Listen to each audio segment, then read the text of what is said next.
Bismillahirrahmanirrahim. Assalamualaikum warahmatullahi wabarakatuh. Alhamdulillahilladzi hadana lihadza wa ma kunna linahtadiya laula an hadana Allah. Asyhadu an la ilaha illallah wa asyhadu anna Muhammadan abduhu wa rasuluh. Rabbi shrah li sadri wa yassir li amri wahlul 'uqdatam min lisani yafqahu qawli. A'udzu billahi minasyaitonir rajim. Bismillahirrahmanirrahim. Alhamdulillahi rabbil alamin, arrahmanir rahim, maliki yaumiddin. Iyyaka na'budu wa iyyaka nasta'in. Ihdinas siratal mustaqim, siratal ladzina an'amta 'alaihim, ghairil maghdubi 'alaihim waladdallin. Amin. Bapak, Ibu, abang kakak sekalian, hari ini insyaallah kita akan membahas bersama terkait satu surat dalam Al-Quran yang mungkin sering kita ulang-ulang, sering kita baca di setiap sholat kita. Namun surat ini terkadang sering menjadi hanya lewat begitu saja, tanpa kita maknai dan resapi secara dalam di hati kita. Maka agar kita bisa meresapi menjadi darah daging dan mungkin memaknai surat ini, kita akan mencoba mengkaji surat yang baru saja saya bacakan, yaitu surat Al-Fatihah. Sebelum kita lanjut ke inti pembahasan, saya ingin memberikan satu cerita ataupun kisah yang dikisahkan dalam hadis Rasulullah SAW dari Abu Sa'id Al-Khudri, bahwasanya ada sekelompok sahabat Rasulullah yang melewati suatu perkampungan Arab. Nah, ketika sahabat Rasulullah ini melewati perkampungan Arab ini, mereka meminta untuk dijamu oleh perkampungan ini. Namun, masyarakat dalam kampung ini menolak untuk menjamu para sahabat ini. Dan, qadarullah, pada saat itu ternyata Ra'isul Qaum ataupun puncak pemimpin mereka, puncak kaum mereka ataupun pemimpin bani mereka sedang mengalami demam yang diakibatkan oleh bisa binatang. Oke. Dan ketika itu mereka meminta tolong kepada para sahabat yang meminta jamuan tadi. Bisakah kalian mengobati pimpinan kami, pimpinan suku kami yang sedang demam karena bisa ini dengan ruqyah? Kemudian datang salah satu sahabat Rasul mencoba meruqyah pimpinan suku ini dengan membaca Al-Fatihah.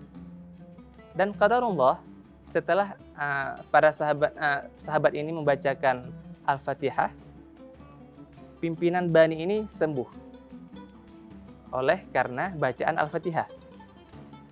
Dan karena pimpinan dari bani ini sembuh, masyarakat pun ingin memberikan kambing sebagai imbalan. Namun sahabat ini menolak karena dia tidak tahu bagaimana hukumnya menerima kambing setelah meruqyah.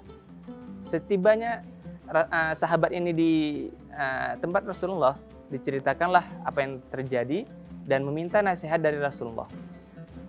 Kemudian Rasulullah menanyakan, dari mana engkau mengetahui bahwasanya Al-Fatihah bisa dilakukan ataupun bisa digunakan untuk meruqyah?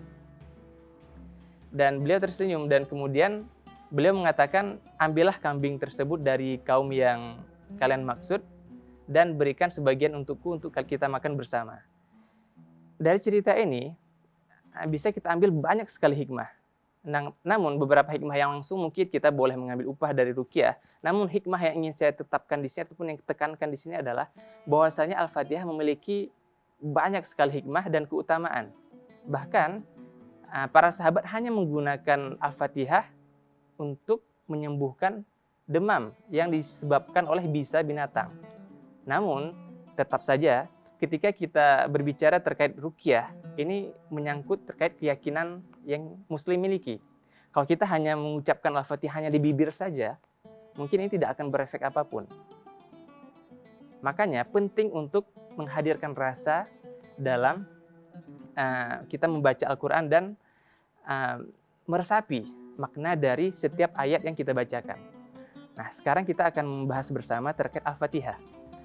Al-Fatihah terdiri dari 7 ayat dan kita akan mengkaji satu persatu ayat. mungkin kita tidak akan mengkaji secara sangat mendalam karena mungkin waktu kita tidak terlalu panjang, namun saya akan berusaha untuk mengkaji bersama terkait Al-Fatihah ayat per ayat. Yang pertama, Al-Fatihah dibuka dengan Bismillahirrahmanirrahim. Kata Bismillahirrahmanirrahim ini terdapat perbedaan pendapat di antara ulama. Ada ulama yang mengatakan bahwasanya Bismillah menjadi bagian dari Al-Fatihah. Ada juga yang mengatakan Bismillah bukan menjadi bagian dari Al-Fatihah. Namun terlepas dari itu pula, kita anggap Bismillah menjadi bagian dari Al-Fatihah. Dan hal yang perlu ada fakta yang menarik terkait Bismillah.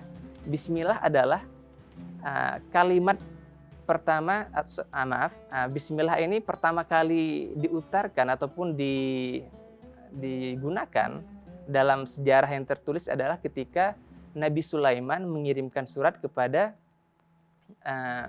Ratu Balkis. Itulah pertama kali Bismillah digunakan dalam surat menyurat. Dan ketika zaman Rasulullah pun Bismillah tetap digunakan ketika membuat perjanjian dan mengirim surat. Itu sedikit fakta terkait Bismillah. Dan Bismillah seyogyanya bisa kita gunakan di setiap agenda, di setiap kegiatan yang kita lakukan agar aktivitas kita di dunia ini berbuah pahala. Karena mau bagaimanapun kebaikan yang kita lakukan, apabila kita tidak memulai dengan Bismillah ataupun tidak menghadirkan bahwasanya niatan melakukan suatu kebaikan adalah karena Allah, maka bisa jadi kegiatan baik tersebut tidak dihitung sebagai pahala. Maka penting bagi kita menghadirkan Bismillah di setiap memulai suatu aktivitas, terutama aktivitas yang baik. Yang kedua adalah yang pertama Bismillahirrahmanirrahim. Alhamdulillahirabbil alamin. Alhamdulillahirabbil alamin. Segala puji hanya bagi Allah, Tuhan semesta alam. Ini sangat dalam. Oke. Ayat kedua ini kita meyakini bahwasanya ya pujian hanya milik Allah. Tidak ada satupun makhluk yang layak mendapatkan pujian. Karena walaupun mungkin kegiatan kita banyak kemudahan dibantu oleh teman, seyogyanya pada hakikatnya bantuan itu hadir karena Allah mengizinkannya. Maka syukur ataupun terima kasih yang pertama kali harus kita ucapkan adalah kepada Allah. Alhamdulillahirabbil alamin. Tuhan semesta alam, segala puji bagi Allah, Tuhan semesta alam. Dan kita meyakini Allah adalah Tuhan semesta alam. Jika kita meyakini bahwasanya Allah adalah Tuhan semesta alam, kita yakin segala sesuatu yang terjadi di dunia ini tidak terlepas dari kehendak Allah. Maka kita bisa menghirup nafas sekarang, kita bisa melihat, kita juga bisa merasakan kebaikan yang ada di dunia ini. Ini adalah bagian dari kebaikan Allah untuk kita. Maka kita harus sering mengucapkan Alhamdulillahirabbil alamin. Yang ketiga, Ar-Rahmanir-Rahim. Maha pengasih lagi maha penyayang. Ini penting kita harus sapi bersama juga bahwasanya Allah itu adalah Tuhan yang maha pengasih lagi maha pemurah. Maka kita tidak perlu sungkan. Kita terkadang ingin meminta ada takut-takutnya. Padahal Allah ini maha pengasih lagi maha penyayang. Dan Rahim, seorang ibu karena memiliki rahim ya untuk melahirkan, dan ibu pun adalah seorang yang diberkahi kasih sayang ataupun dicirikan dengan seseorang yang memiliki kasih sayang. Dan kasih sayang seorang ibu ini adalah tidak terlepas dari rahim yang dimilikinya. Dan rahim sendiri adalah nama Allah. Nah, jika kita meyakini bahwasanya seorang wanita memiliki kasih sayang yang besar, apalagi Allah yang memiliki nama tersebut, nama hakikat Allah, Ar-Rahmanir-Rahim. Kemudian ayat selanjutnya adalah Malik Yaumiddin, pemilik dari hari pembalasan. Nah, tadi kita sempat menjelaskan atau membahas bahwasanya Allah adalah Tuhan dari semesta alam. Namun, ayat ini menegaskan Allah bukan hanya Tuhan semesta alam, tapi bahkan pemilik ataupun penguasa alam setelah kehidupan. Setelah kita meninggal, kita akan memasuki kehidupan selanjutnya. Dan itu pun adalah Allah penguasanya. Jadi ini menekankan bahwasanya segala sesuatu di dunia bahkan setelah dunia adalah milik Allah. Dan ini akan berkorelasi ke ayat selanjutnya. Iyyaka na'budu wa iyyaka nasta'in. Padamu kami beribadah atau beribadah, dan pada kamu pula kami meminta. Oke, iyyaka na'budu wa iyyaka nasta'in. Kepadamu kami beribadah dan kepadamu kami meminta. Ini menegaskan bahwasanya kita seharusnya ya seyogyanya meminta hanya kepada Allah. Kalau kita memang beribadah kepada Allah, kita pun seharusnya juga meminta hanya kepada Allah. Meminta kepada manusia bukannya salah, boleh, tapi jangan sampai kita mendahulukan meminta kepada selain Allah, sedangkan kita belum minta kepada Allah. Utamakan meminta dahulu kepada Allah, kemudian baru kita berusaha. Dalam ikhtiar kita boleh meminta bantuan dari manusia. Namun ingat, bantuan yang pertama yang harus kita minta adalah dari Allah. Selanjutnya, ayat selanjutnya adalah ihdinas siratal mustaqim. Tunjukilah kami jalan yang lurus. Siratal mustaqim oleh Profesor Quraish Shihab diartikan sebagai jalan yang luas, lebar, dan lurus, dan tidak berkelok. Dan walaupun banyak manusia yang berada di Siratal Mustaqim, jalan ini tidak akan padat, tidak akan sesak, akan lempeng. Ada perbedaan antara Siratal Mustaqim, sirat, sabil, dan torik. Namun saya tidak akan membahas ketiganya di sini karena akan berdampak pada penambahan durasi waktu. Inti yang ingin saya tekankan adalah Siratal Mustaqim adalah jalan yang luas yang seharusnya kita berada di dalamnya. Dan jalan ini akan berakhir dengan kebahagiaan dunia dan akhirat. Dan cara kita mendapatkan Siratal Mustaqim adalah dengan mengimani Allah dan berkehidupan dengan melandaskan ajaran Islam, baik dari Al-Quran maupun dari Sunnah.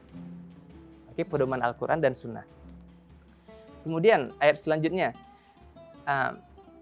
Siratal ladzina an'amta 'alaihim ghairil maghdubi 'alaihim waladdallin.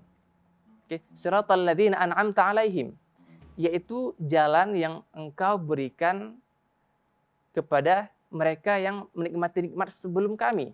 Nah, siapa sih yang memiliki nikmat? Dalam ayat ini ada 3 golongan yang dipecah. Yang pertama adalah mereka yang memiliki nikmat. Yang kedua, mereka yang mendapatkan kemurkaan ataupun kemarahan dari Allah. Dan yang ketiga, mereka adalah orang dolal. Dan yang kita minta di dalam Al-Fatihah ini adalah Siratal ladzina an'amta 'alaihim, jalan yang engkau berikan kepada mereka yang engkau berikan nikmat.